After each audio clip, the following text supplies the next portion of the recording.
ونصلي على رسوله الكريم أما بعد فأعوذ بالله من الشيطان الرجيم بسم الله الرحمن الرحيم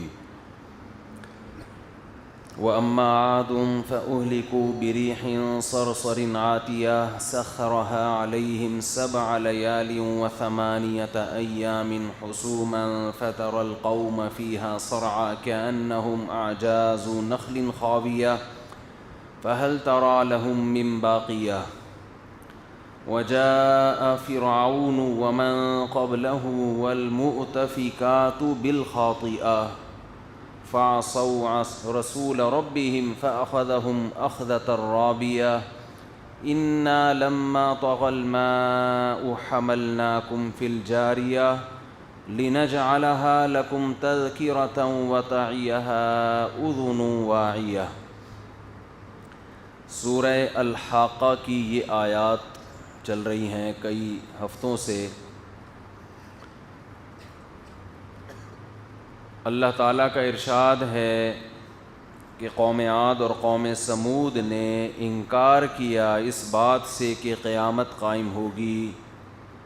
قوم عاد کو بھی ہم نے تباہ کیا اور قوم سمود کو بھی۔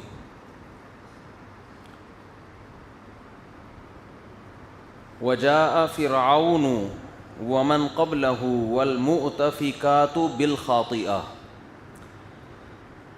اللہ فرماتے ہیں فرعون اور اس سے پہلی بھی بہت سی قومیں ہیں اور وہ بستیاں جن کو اللہ نے الٹ دیا، تباہ و برباد کر دیا، ان بستیوں نے بھی ایک جرم کا ارتکاب کیا۔ وہ جرم کیا تھا؟ فَعَصَوْا رَسُولَ رَبِّهِمْ، رب کے بھیجے ہوئے سفیر کی نافرمانی کی۔ ولید کو بولیں ذرا تھوڑا سا نا، آواز صحیح نہیں ہے مائک کی۔ فَعَصَوْا رَسُولَ، سی ٹی سی آ رہی ہے نا آواز میں، آپ نے دیکھا ہوگا ایسی آواز آ رہی ہے۔ فَعَصَوْا رَسُولَ رَبِّهِمْ، ان کا جرم کیا تھا اپنے پروردگار، اپنے پالنے والے کے سفیر کی نافرمانی۔ کیا الفاظ دیکھیں، جن قوموں کی طرف اللہ نے رسول کو بھیجا تو اللہ کہتے ہیں ان قوموں کا جرم کیا تھا، جو رب ان قوموں کو پالتا ہے اس کے سفیر کی نافرمانی۔ اللہ یہ بھی کہہ سکتے تھے کہ انہوں نے پیغمبر کی نافرمانی کی یا میری نافرمانی کی۔ یہاں قرآن نے یہ الفاظ استعمال کیے، نہیں صحیح نہیں ہے، اس کی آوازیں آ رہی ہیں سی ٹی کی، کہ وہ رب، ہاں اب کچھ بہتر ہوئی ہے، وہ ذات جو ان قوموں کو پالتا ہے اس پالنے والے کے نمائندے کی نافرمانی۔ اللہ کی نظر میں اس سے بڑا جرم کوئی ہے ہی نہیں۔ ہماری نظر میں جرم، اس کی ڈیفینیشن الگ ہے۔ ہماری نظر میں کسی کا دل دکھانا بہت بڑا جرم، کہتے ہیں نا دل توڑنا بہت بڑا جرم ہے، کسی کی حق تلفی کرنا بہت بڑا جرم ہے، یقیناً اس میں کوئی شک نہیں ہے۔ لیکن اللہ کی نظر میں سب سے بڑا جرم یہ ہے کہ جو آپ کو پالتا ہے، جس کے یعنی اپنے پیدا ہونے میں جس کے ارادے کے محتاج، پیدا ہونے کے بعد اپنے وجود کو برقرار رکھنے میں جس کے ارادے کے محتاج، اور ایک ایک نعمت میں اس کے محتاج، ایک سیکنڈ کے لیے بھی انسان ایسا نہیں ہے کہ وہ اللہ سے مستغنی ہو جائے۔ یہ بات اس وقت سمجھ میں آتی ہے جب اللہ کی طرف سے آزمائشیں آتی ہیں، تون بھری ہوئی ہو، پیٹ بھرا ہوا ہو، معاشی مسائل حل ہوں، تو پھر یہ باتیں سمجھ میں نہیں آتی۔ تو اللہ کہتے ہیں ان قوموں میں من حیث القوم جرم تھا، یہ ان قوموں نے خدا کی نافرمانی کی ہے۔ اس میں ہمیں یہ بھی پتہ چلتا ہے کہ بعض دفعہ ایک آدمی خراب ہوتا ہے، 2 آدمی، 4 آدمی، بعض دفعہ پورا کلچر ہی غلط سمت میں چلنا شروع ہو جاتا ہے۔ یہاں انسان کی آزمائش بہت زیادہ ہوتی ہے۔ آج ہمارے معاشرے میں بھی بہت سی قوموں کا کلچر ہی خراب ہو گیا ہے، نظریات ہی من حیث القوم خراب ہو گئے ہیں۔ یہی وجہ ہے کہ لوگ پھر کلچر کو فالو کرتے ہیں۔ کلچر ہر چیز میں کس کو لائیں گے؟ کلچر۔ میں بعض دفعہ لوگوں سے کہتا ہوں بھائی داڑھی کاٹنا گناہ کبیرہ ہے، کیسے ہو گیا بھائی؟ کیوں ایک دم اچھمبے کی بات کیوں لگتی ہے؟ بھائی کلچر میں کاٹنے کا رواج بڑھ گیا ہے، کلچر میں یہ چیز شامل ہو گئی۔ جس کلچر میں بہنوں کی وراثت کھانے کا رواج ہے، آپ ان میں اگر یہ سمجھائیں نا کہ یہ کبیرہ گناہ ہے، حرام ہے، حرام کا ایک لقمہ پیٹ میں جائے تو نماز قبول نہیں ہوتی، آپ تو جائیدادیں کھا کے بیٹھے ہوئے ہو، وہ حیران ہوتے ہیں کہ یار یہ کیسی باتیں کر رہے ہیں، ہم تو تہجد پڑھتے ہیں، ہماری تو بڑی بڑی داڑیاں ہیں، ہم تو تبلیغ میں وقت لگاتے ہیں، اے بھائی ہم تو اتنے اچھے طرح سے پیش آتے ہیں، ہم نے تو اپنے ماں باپ کی بہت زیادہ خدمت کی ہے۔ کیوں؟ اس جرم کو وہ جرم کیوں نہیں سمجھتے؟ بھائی وہ تو کوئی بھی نہیں دیتا، نہ ان کے ابا نے دی تھی اپنی بہنوں کو، نہ پڑوسی دے رہے ہیں، نہ بڑے بھائی دے رہا ہے، کوئی بھی نہیں دے رہا، تو یہ کیسی باتیں ہو رہی ہیں؟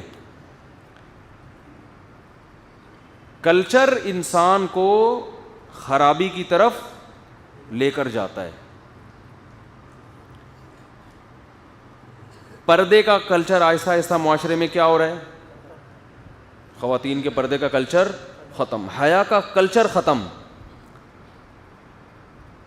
اب آپ نمازیں پڑھوا لو، آپ خواتین سے تسبیحات جتنی چاہے کروا لو، اگر ان کو بتاؤ نا کہ آپ کی بچی کے رشتے نہیں آ رہے تو آپ ایسا کریں، صبح 1.25 لاکھ دفعہ آیت الکرسی یا لا الہ الا انت سبحانک، یہ جو آیت کریمہ ہے اس کا ورد کر لیں 1.25 لاکھ دفعہ۔ کتنا مشکل ہے نا 1.25 لاکھ دفعہ، لیکن کر لیں گی۔ لیکن آپ ان سے بولیں بھائی یہ 1.25 لاکھ دفعہ ایک دفعہ بھی ورد نہ کریں، آپ باہر جاتے ہوئے اسکارف لے لیا کریں، جسم کو ڈھانپ لیا کریں، ایسا لگتا ہے جیسے پتہ نہیں کیا کریلے کا جوس پلایا جا رہا ہے۔ ہمارے ایک دوست تھے، ان کا واقعہ مجھے انہوں نے اپنے کسی دوست کا واقعہ سنایا، امریکہ میں وہ کسی دینی ٹرسٹ سے وابستہ تھے، مسجد ان کے کنٹرول میں تھی، دینی شخصیت تھی وہ۔ انہوں نے کوئی رشتہ چاہیے تھا کہیں، پتہ چلا جی بڑے اچھے خاندان کی خاتون ہے، بہرحال شادی ہو گئی دونوں کی، ہنسی خوشی زندگی شروع ہو گئی۔ ایک دن انہوں نے کہا کہ بھائی چلو میری ایک میٹنگ ہے، اس میں اپنی وائف سے کہا تم بھی چلو۔ تو بیگم صاحبہ جو ہیں وہ عجیب سی ڈریسنگ ان کی، بالکل ہی جیسی لبرل ماحول میں ہوتی ہے ڈریسنگ، سلیو لیس کپڑے پہننا اور اس طرح کے ڈریسنگ، میک اپ کر کے جانے لگی۔ انہوں نے کہا بھائی یہ کیا ہے؟ یہ تو ایک دینی محفل ہے، اس میں خواتین آئیں گی، وہ بھی پردے میں ہوں گی، تو تم میری وائف ہو، لوگ کیا بولیں گے بھائی یہ تو دینی ٹرسٹ چلا رہا ہے، مسجد چلا رہا ہے، اور یہ اس کی بیگم ایسی۔ تو اس نے اپنی بیگم سے کہا کہ نہیں آپ مکمل اسکارف لیں گی، کورڈ ہوں گی۔ بیگم صاحبہ نے کہا یہ نہیں ہوگا۔ اس کو اتنا مشکل لگ رہا ہے یہ کام، بھائی یہ کیسے یار، میں نے زندگی میں کبھی یہ ڈریس نہیں پہنا، اب میں کیسے؟ انہوں نے کہا مجھے پتا ہے آپ نے نہیں پہنا، لیکن آج پہن لو۔ میں انتہائی مختصر کر کے یہ واقعہ سنا رہا ہوں، نتیجہ یہ نکلا کہ طلاق ہو گئی دونوں کے درمیان، وہ برقع پہننے پر آمادہ نہیں ہوئی، گھر اجڑ گیا۔ یعنی یہ میں بہت مختصر، ورنہ پہلے وہ خاتون ڈپریشن میں گئیں، شوہر ٹارچر کر رہا ہے، اصرار کر رہا ہے بھائی آپ کو میرے ساتھ برقعے میں جانا پڑے گا، میں نہیں لے جا سکتا، میں بدنام ہو جاؤں گا۔ کہہ رہی نہیں، لوگ کہہ رہے ہیں بھائی اس کی خاطر پہن لے، تو نہیں پہنتی، آج میاں کی خاطر پہن لے، اللہ کی خاطر نہیں۔ اتنا آپس میں اختلاف ہوا ہے کہ خاتون ڈپریشن کی گولیاں کھانے لگی، سٹریس ابے بھائی کتنا آسان مسئلہ ہے, کر لو یار, پہن لو, گھر آ کے اتار دینا, اپنی شادیوں میں جانے سے پہلے اتار لینا, وہ اسکارف نہ لینا, یہ دینی محفل نہ جی. تو وجہ کیا ہے کہ وہ جس ماحول میں پلی بڑی, وہ بچی, وہ لڑکی بڑی ہو کر شادی ہو گئی, وہ اس کو کھوپڑی میں یہ چیز بیٹھ ہی نہیں رہی ہے. آپ یہ واقعہ سن کے حیران ہوں گے کہ یار ایسا بھی ہوتا ہے, اس سے بھی زیادہ ہوتا ہے. میرے پاس واقعات بہت ہیں, اس سے بھی زیادہ ہوتا ہے. تو اس سے ہمیں سبق ملتا ہے کہ جو اپنے مائنڈ کو چینج نہ کرنا چاہے نا, کلچر کو خدا بنا لے, اس کے واقعی کھوپڑی میں بات نہیں آتی. وہ خاتون مسلمان بھی اس لیے کہ جتنا کلچر سے اسلام ملا ہے اتنا اسلام ان کو قبول ہے. بھائی وہ جس گھر میں پیدا ہوئی وہاں کا کلچر تھا, ہم مسلم ہیں, رمضان کے کبھی کبھار روزے رکھ لیتے ہیں, یہ کلچر کا حصہ ہے. شادی مسلمانوں میں کرنی ہے, عیسائی ہندو میں نہیں کرنی, تو کلچر کا حصہ ہے. داڑھی بھی قابل قبول تھی ان کے لیے, میاں کی داڑھی تھی, یہ بھی حصہ ہے. پردہ کلچر میں نہیں تھا, بھائی طلاق ہو گئی مگر وہ پردہ کرنے کے لیے ایگری نہیں ہوئی. ایک اور واقعہ, ہمارے دوست تھے, ان کی کہیں شادی ہوئی, طلاق ہو گئی نا, دیندار تھے, وہ نہیں بنی, دوبارہ وہ کر نہیں رہے تھے کہ اتنا, انہوں نے کہا میں اتنا بدنام ہو گیا ہوں, کیونکہ وہ جو آدمی دیندار ہوتا ہے نا, نمازی پرہیزگار, اس پہ انگلیاں زیادہ اٹھتی ہیں کہ ایک بیوی کو تو پال نہیں سکا اور نصیحتیں کرتا پھرتا ہے لوگوں کو. اب لوگوں کو کیا پتہ غلطی کس کی تھی, اس کی تھی یا ان کی تھی, یہ چیزیں سمجھانا لوگوں کو بڑا مشکل ہوتا ہے. کوئی مشہور آدمی جب میاں بیوی میں ڈیورس ہونا تو نیچے کمنٹس دیکھا کریں, کچھ اس کو الو کا پٹھا کہہ رہے ہوتے ہیں شوہر کو, ابے یہ تو بندہ ہی 2 نمبر ہے, اور کچھ اس کو کہہ رہے ہوتے ہیں عورت کو کہ یہ نہیں بسا سکی. ہونا یہ چاہیے کہ آپ کسی کو کچھ نہ بولو. ہونا کیا چاہیے, کسی کو کچھ نہ. بھائی ہمیں پتہ ہی نہیں ہے کہ اس میں غلطی کس کی ہے. بعض لوگ کہتے ہیں ہمیں تو پتہ ہے اس کی بیوی کا بیان ہم نے سنا ہے. تو بھائی جس کو طلاق ہوگی وہ کیا اچھے اچھے بیانات دے گی؟ وہ تو الٹی ہی باتیں کرے گی. اور مرد, بعض کہتے ہیں مرد کی سائڈ لے رہے ہوتے ہیں کہ ہم نے شوہر کا بیان سنا ہے, بھائی یہ عورت صحیح نہیں تھی. بھائی اس نے تو ڈیورس دی ہے, وہ یہ تھوڑی کہے گا اتنی پیاری, اتنی اچھی, اتنی خدمت گزار اگر تھی تو پھر چھوڑا کیوں تو نے اس کو بھائی. تو اس لیے کمنٹس بہتر کیا ہے, بہتر کیا واجب ہے, کرو ہی نہیں. بولو بھائی ان کا آپس کا ذاتی معاملہ, ہمیں نہیں پتہ کون غلط کون صحیح, اور نہ اس بارے میں ہم سے قیامت کے دن سوال ہوگا. لیکن بڑا مسئلہ یہ کہ چپ رہنا ہم نے بچپن سے سیکھا ہی نہیں ہوتا. بہت سے مسائل چپ رہنے سے حل ہو جاتے ہیں, لیکن چپ رہنے پر ایسا لگتا ہے کہ گورنمنٹ کی طرف سے پابندی ہے, حالات سے ایسا لگتا ہے. ہم جب مدرسے میں گئے نا, میں بھی وہ اس طرف آ رہا ہوں, بات سے بات نکلتی ہے, یہ جو مجلس ہوتی ہے نا ہماری واضح و نصیحت کی ہوتی ہے. اس میں یہ نہ ذہن میں رکھا کریں کہ جی ایک ہی topic A to Z topic, اور نالج کے لیے آپ نے اگر بیان سننا ہے نا تو میرے تفسیر کے لیکچر ہوتے ہیں. یہ کیا ہے بھائی, بیان کے بعد کھانے کا اہتمام کیا گیا ہے, تمام لوگ کھانا کھا کے جائیں گے, زندہ باد ہو گیا. آپ ہی میں سے کوئی صاحب ہیں, وہ اصرار کر رہے تھے کہ مفتی صاحب جتنے لوگ, وہ بھی آتے ہیں پابندی سے بیان سننے, انہوں نے کہا بھائی یہ آج میری طرف سے ان سب کی دعوت ہوگی. تو میں نے کہا ٹھیک ہے بھائی, تو وہ انہی کی طرف سے انتظام ہے تو کھلا لو بھائی, کسی کے منہ سے ہم تو نوالا چھین نہیں سکتے. تو کھاپا ہے, کھاپا کھانے کو کھاپا کہنے میں جو مزہ ہے وہ کھانا کہنے میں نہیں ہے. کھاپے کا اپنا مزہ ہوتا ہے. کھانا تو ہم گھر میں کھاتے ہیں, اس پہ آپ کا خرچہ بھی ہوتا ہے, راشن کا بل بھی بنتا ہے, وہ ٹوٹلی آپ کی جیب سے. جب یہ ہوتا ہے نا یہ والا, اس کو کیا کہتے ہیں, کھاپا, یہ فری پھوکٹ کا ہوتا ہے. اور مسجد میں کھاپا کا اپنا ہی مزہ ہے. میں نے دیکھا جس کھانے میں بھی تھوڑا مذہب کا عنصر آ جائے نا, اس کا ٹیسٹ ہی چینج ہو جاتا ہے یار. یعنی مذہب کا مطلب یا تو وہ مذہبی طور پر ہو, کوئی مذہب نے حکم دیا ہو, یا یہ کہ وہ مذہبی جگہ پہ ہو. مسجد تو عبادت کی جگہ ہے نا. تب آپ دل سے بتاؤ, تبلیغ میں جب سہروزے کے لیے جاتے ہیں ایسا مزہ آتا ہے کھاپے میں کہ آپ کو کیا بتاؤں میں. وہی کھانا آپ گھر میں کھا رہے ہیں, مزہ نہیں آ رہا. تبلیغ میں جاؤ ڈبل خوراک ہو جاتی ہے, حالانکہ وہی کراچی میں ہی تشکیل ہے آپ کی, وہی پانی ہے, وہی ہوا ہے. ہم جب مدرسے میں گئے تو جب ہم نے کھانا شروع کیا, ہم نے کہا یار یہ تو بڑا مزہ آ رہا ہے کھانا کھانے میں. ڈبل کھاتے تھے ہم, مزہ بہت آتا تھا. میرے ایک رشتہ دار آ گئے, انہوں نے کہا یار اتنا وہ بھی پڑھے جا رہے ہیں پڑھے جا رہے ہیں. میں نے کہا یار کچھ اللہ نے کچھ برکت رکھی ہے کہ مدرسہ ہے, مسجد ہے, تبلیغ ہے کچھ, تو آج دیکھو کھاپے میں مزہ آئے گا انشاءاللہ. تو بیان کے بعد ہوگا. اچھا خیر, تو کیا بات چل رہی تھی؟ ہاں, یہ واعظ و نصیحت کی محفل ہوتی ہے موٹیویشن کے لیے. آپ کو اگر بالکل ٹاپک پہ بات سننی ہے نا تو میرے تفسیر کے لیکچر اپلوڈ ہو رہے ہیں. مفتی طارق مسعود اسپیچز جو میرا چینل ہے اس پہ تفسیر کے لیکچرز ہیں قرآن کی, ایک 1 by 1 جتنے بھی رکوع ہیں. میرا کتنے ہو گئے لیکچر؟ میرا خیال ہے 200-250 لیکچر تو ہو. کتنے ہو گئے بھائی؟ لیکچر نمبر 150 سے اوپر ہو گئے ہیں. تو 1 by 1 وہ پابندی سے سنا کریں. یہ جو مجلس ہے نا یہ ہلکی پھلکی موٹیویشن کے لیے, امر پل ابھارنے کے لیے. تو اس میں یہ کھچڑی پکتی ہے بعض دفعہ. تو ہاں, میں یہ عرض کر رہا تھا جب ہم مدرسے گئے نا تو وہاں ہم نے ایک چیز سیکھی کہ بھائی جب بڑے حضرات بیٹھے ہوئے ڈیبیٹ کر رہے ہوں تو چپ کر کے بیٹھ کے سنو. بڑے حضرات کی جو بحث ہوتی تھی, مجلس تحقیق ہوتی تھی, اس میں بھی بعض دفعہ شرکت کا موقع ملتا, بڑے علماء. تو ہمارے ذہن میں بھی کوئی بات آتی تو تھا کہ چپ کر کے تمیز سے بیٹھ کے ابھی سنو, صرف سیکھو. بہت زیادہ کسی بات پر کوئی اہم بات ہے تو پرچی لکھ کے دے دو, تو ہم پرچی لکھ کے دے دیتے تھے, وہ بڑے حضرات دیکھ لیتے بھیا اچھا ایسا ہے. تو چپ رہنا سیکھا ہی نہیں ہے ہم نے. اس سے بڑے فسادات ہوتے ہیں.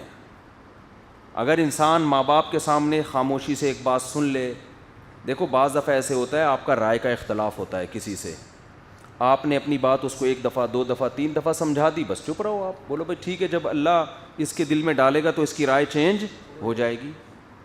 اب مسلط نہ ہو جاؤ, نہیں یہی ٹھیک ہے, نہیں یہی ٹھیک ہے, نہیں یہی ٹھیک ہے. اس سے لڑائی ہوتی ہے, دل خراب ہوتے ہیں, نفرتیں پھیلتی ہیں. رائے 1 دفعہ 2 دفعہ 3 دفعہ دے دی, بس چپ کر کے بیٹھ جاؤ. اور بدگمان بھی نہ ہو کہ سامنے والا میری بات کیوں نہیں مان رہا. چھوڑو یار, اس کو اپنے حال پہ چھوڑ دو. عین ممکن ہے آپ غلط ہو, کل آپ کو اپنا غلط ہونا آپ کے سامنے ثابت ہو جائے, اور یہ بھی ممکن ہے اس کے سامنے ثابت ہو جائے کہ میں غلط تھا. لیکن اگر آپ نے اس غلط کو صحیح کرنے کے اصرار شروع کر دیا نا, پیچھے ہی پڑ گئے, اب لازمی جو نتیجہ نکلے گا وہ غلط ہی ہوگا. اب جو نتیجہ نکلے گا وہ کیا ہوگا؟ وہ غلط ہی ہوگا. اب خیر کی امیدیں نہ رکھو آپ, کیونکہ اب نفرت پھیلے گی, اب انا کا مسئلہ بنے گا. آپ بعض دفعہ انسان چیلنج کر دیتا ہے, بحث مباحثے میں اتنا آگے نکل جاتا ہے کہ واپسی کا راستہ اس کے لیے ممکن وہ ہے نا. احبب حبیبک ہونما عسیٰ ان یکون بغیضک ہونما. کسی سے نفرت اتنی کرو کہ برداشت کر سکو, کسی سے محبت اتنی کرو برداشت. واپسی کا راستہ اپنے لیے رکھنا چاہیے. تو جب آپ بہت آگے نکل جاتے ہیں, انا کا مسئلہ بن جاتا ہے, پھر آپ کو سامنے والے کے دلائل سمجھ میں بھی آئیں گے تو آپ قبول نہیں کریں گے, کیونکہ آپ کو اپنی ذلت محسوس ہوتی ہے. پھر نفرتیں, مبالغے اور ایک دوسرے پر, اس سے بڑا معاشرے میں فساد پیدا ہوتا ہے. اس سے معاشرے میں اصلاح کبھی بھی نہیں ہوتی. تو انسان اپنا دائرہ کار سمجھے کہ میں پولیس میں ہوں یا میں ایک نارمل شہری ہوں. پولیس میں ہوں تو آپ کو اور آگے جانے کی اجازت ہے.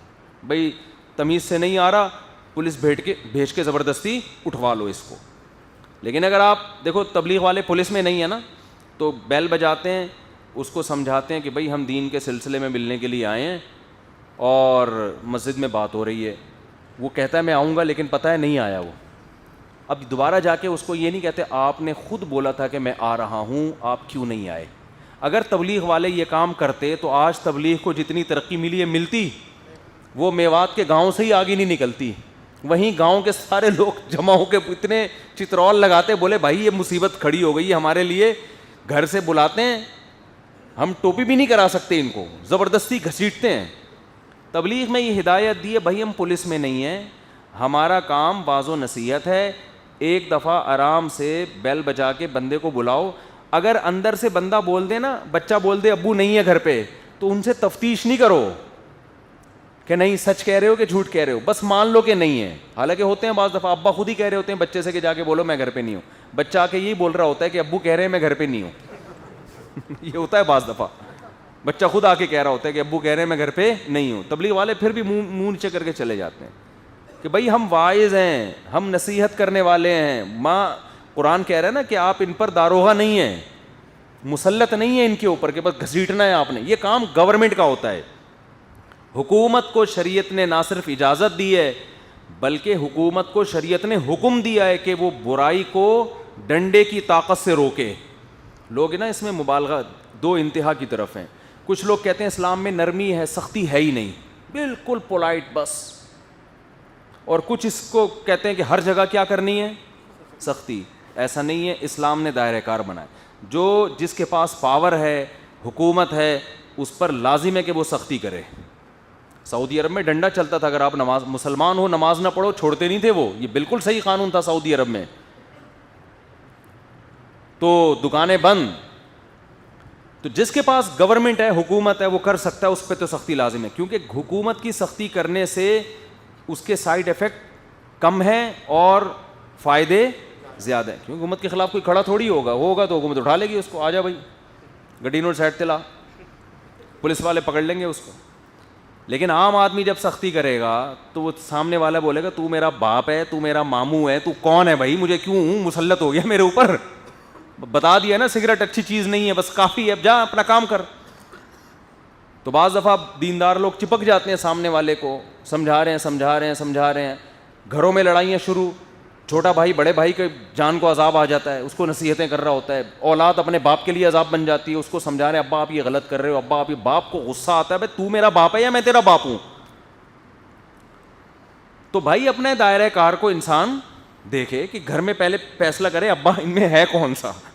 ابا کو یہ حق ہے کہ وہ آپ پہ سختی کرے, آپ کو حق نہیں ہے کہ آپ ابا پہ سختی کریں. ابراہیم علیہ السلام کے والد کتنا بڑا جرم کر رہے تھے, بتوں کو بنا کے بیچنا, معاشرے میں شرک کو پروموٹ کر رہے ہیں, اس سے بڑا کوئی جرم ہو سکتا ہے؟ ابراہیم علیہ السلام نے ڈنڈے سے نہیں ان کو سمجھایا ہے, محبت سے سمجھاتے رہے. جب بالکل نا امید اور مایوس ہو گئے, سلام علیک, آپ پر اللہ کی طرف سے سلامتی ہو, بس میں ہجرت کر کے جا رہا ہوں بس. تو اللہ نے بتا دیا بھائی, کیونکہ جب آپ اپنے سے بڑے پر سختی کرنا شروع کرو گے تو نتائج اس کے منفی نکلیں گے, فائدہ اس سے نہیں ہوگا. اسی طرح عوام پر بھی یہ لازم ہے کہ گورنمنٹ کو تلوار سے صحیح کرنے کی کوشش نہ کرے, ڈنڈے سے صحیح کرنے کی کوشش نہ کرے, عزت دے کے اس سے جو کچھ کروایا جا سکتا ہے حکمران سے, وہ اس کو رسوا اور ذلیل کر کے نہیں کروایا جا سکتا اس سے. تو خیر موضوع پھر ادھر ادھر نہ ہو جائے. تو یہاں بات آئی تھی نا کہ جب ڈیورس ہو جاتی ہے تو جان کو عذاب بن جاتے ہیں. چھوڑ دو نا بھائی, آپ بولو ہمیں نہیں پتا ان میں کون غلط تھا, ہمیں نہیں پتا کون غلط تھا ان میں. ہاں جب جیسے کسی آدمی نے بیوی کو طلاق دے دی, اب بولو بھائی ان کا ذاتی معاملہ ہے. عورت چاہے رو رہی ہے, ہائے ہوئے ہے کر رہی ہے, بعض دفعہ عورتیں اتنا روتی ہیں آدمی کو ترس آتا ہے اس کے میاں نے غلط کیا, بھائی ہو سکتا ہے ڈرامہ کر رہی ہو یار. اور بعض دفعہ مرد اتنا زیادہ وہ عورت کی مظالم بیان کر رہا ہوتا ہے کہ آدمی کو لگتا ہے کہ اس کی بیوی 2 نمبر ہے, تو بھائی ہو سکتا ہے یہ جھوٹ بول رہا ہو. اب صحیح کیا ہے, بولو ہمیں نہیں پتا صحیح کیا ہے. تو بھائی تمہیں کیوں نہیں پتا, تم محلے میں رہتے ہو, بھائی ہمیں اور بہت ساری باتیں نہیں پتہ ہیں, تو یہ والی بھی ہمیں نہیں پتہ ہے. سمجھ رہے ہو, بہت ساری باتیں ہمیں نہیں پتہ. تو آپ بولو مجھے تمہارے ابو کا نام نہیں پتا, جس طرح کی باتیں کر رہے ہیں نا, بولے ہمیں نہیں پتا بھائی. اور اگر کوئی بتا رہا ہو ان میں کون صحیح کون غلط, تو سنو بھی نہیں, کیونکہ غیبت جیسے کرنا جائز نہیں ہے, سننا بھی جائز نہیں ہے. آپ ان دونوں کی تفتیش اس وقت کریں جب آپ کا کوئی ان سے معاملہ ہو. معاملے کا مطلب ایک آدمی نے بیوی کو چھوڑ دیا, اب وہ آپ کی ہمشیرہ کے لیے یا آپ کی بیٹی کے لیے اس نے نکاح کا پیغام بھیجا ہے, اب آپ تفتیش کرو بھائی پہلی والی کو چھوڑا کیوں. ایسا نہ ہو تم غلط ہو تو پھر تو تم اس کو بھی چھوڑ دو گے. یا طلاق ہو گئی خاتون کو, اب آپ اس خاتون سے نکاح کرنا چاہ رہے ہو, پھر تفتیش کرو کہ بھئی تمہارے پہلے میاں نے تمہیں چھوڑا کیوں. یہاں آپ کا جب تک معاملہ نہ ہو تو آپ کو اس وقت تک تفتیش کرنے کی اجازت نہیں ہے. اور یہ جو کمنٹ زیادہ ہوتے ہیں نا, جو مشہور لوگ ہوتے ہیں, جب ان کے ہاں طلاقیں ہوتی ہیں تو اس وقت یہ معاملہ زیادہ ہوتا ہے. کوئی خاتون آئی میرے سے ملنے کے لیے, بہت پرانی بات ہے, وہ کوئی مشہور فیمس خاتون ہے, ان کے کہیں ڈیورس کا مسئلہ چل رہا تھا, وہ آئیں, انہوں نے مجھے بتایا میرے میاں نے یہ کیا, میرے میں یہ کیا, بہت انہوں نے ظلم کی داستانیں بیان کی. صحیح کہہ رہی ہوں گی واللہ عالم. تو میں نے کہا بھائی اگر آپ صحیح کہہ رہی ہو تو یہ بہت غلط ہوا ہے. تو لیکن اس خاتون نے کہا کہ مسئلہ وہ کوئی مشہور خاتون تھی نا, نے کہا مسئلہ یہ ہے کہ اب میں نے ڈیورس لے لی, اس نے دے دی, پبلک معاف بولو نہیں کر. اس نے بتایا کمنٹس یہ میرے بارے میں آ رہے ہیں. تو بھائی ایک اور میاں جو ہے نا اس کا وہ گھنا بنا ہوا تھا یعنی لوگ یہ کرتے ہیں کہ آپ کو کیا پتا کس کا تذکرہ ہو رہا ہے, تو اس میں کوئی غیبت کی بات نہیں ہے. ہمارے تو لوگ تو آتے رہتے ہیں, ہر طرح کے آدمی بھی لیڈیز بھی, مشہور لوگ آتے ہیں, جو کسی کے مسئلہ ہو تو وہ رابطہ کر سکتے ہیں, اس میں گورنمنٹ نے کوئی پابندی تو نہیں لگائی نا. تو جو اس میں چرب زبان ہوتا ہے وہ کیا ہوتا ہے, وہ غالب آ جاتا ہے جنگ. تو اصل تو یہ ہے کہ بھائی دونوں میں علیحدگی ہوئی ہے, تم سے پوچھ کے نہیں ہوئی ہے, تم خاموشی اختیار کرو, تم اس بارے میں تبصرہ نہیں کرو. اس کا نقصان یہ ہوتا ہے کہ ایسے مشہور لوگ دوبارہ شادی کے قابل نہیں رہتے. پھر وہ میرے پاس جتنے ایسے مشہور لوگوں کے کیس آئے ہیں نا, وہ کہتے ہیں ہماری ڈیورس ہو گئی اور اتنی گالیاں میڈیا پہ ہمیں سننے کو مل رہی ہیں کہ اب ہمارے اندر حوصلہ ختم ہو گیا کہ ہم دوبارہ شادی کریں. ایسی کی تیسی یار, لوگ برا کہتے ہیں تو کہتے رہو, ہم تو پھر کرے گا, پھر ناکام ہو, اس نے کہا پھر کریں گے.